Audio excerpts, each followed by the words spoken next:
कभी कभी जो चीजें हमें बचाने के लिए बनाई जाती हैं, वही हमें सबसे ज्यादा नुकसान पहुंचाती हैं। उसने एक ताबीज पहना था, पुराने जमाने का।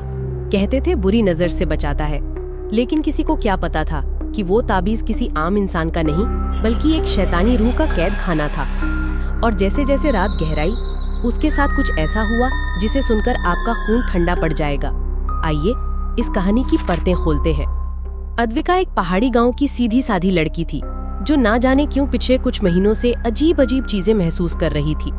रात को नींद में डरकर उठना, कमरे में किसी के चलने की आहट, और कभी कभी तो ऐसा लगता जैसे कोई उसके कानों में फुसफुसा रहा हो, जबकि आसपास कोई नहीं होता। डॉक्टरों ने सब कुछ ठीक बताया, लेकिन उसकी हालत दिन ब दिन बिगड़ती जा रही थी। फिर एक दिन गांव की सबसे बूढ़ी औरत, जिसे सब माई कहते थे, उनके घर आई और अद्विका को देखकर कांपती आवाज में बोली, इस पर किसी पुरानी छाया का साया है।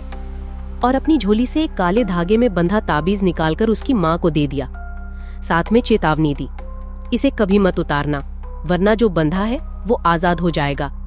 माँ ने डरकर ताबीज अद्विका के गले में बांध दिया। कुछ दिन सब कुछ शांत रहा, जैसे ताबीज ने उसे सच में बचा लिया हो। लेकिन सच्चाई कुछ और थी। हर रात अब अद्विका को सपनों में एक चेहरा दिखता, झुलसा हुआ, गुस्से से भरा, और वही सवाल दोहराता, तू मुझे कब छोड़ेगी? धीरे धीरे वो चेहरा और सपने हकीकत बनते चले गए।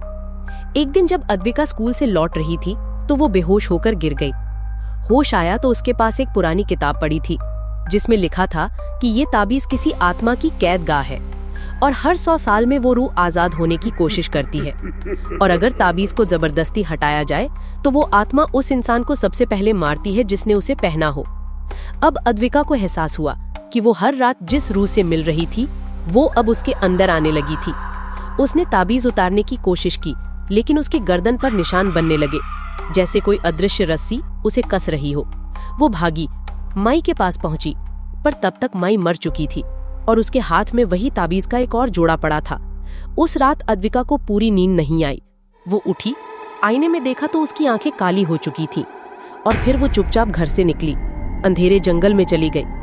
अगली सुबह लोग उसे ढूंढने निकले, लेकिन वहां सिर्फ जली हुई मिट्टी थी और बीच में पड़ा था टूटा हुआ ताबीज, जैसे किसी ने उसे अंदर से फाड़ दिया हो। तब से उस गांव में कोई भी लड़की ताबीज पहनने की हिम्मत नहीं कर सकी, क्योंकि कहते हैं वो रूह आजाद हो चुकी है और अगली बार वो किसी और के ताबीज में बंधने के लिए इंतजार कर रही है।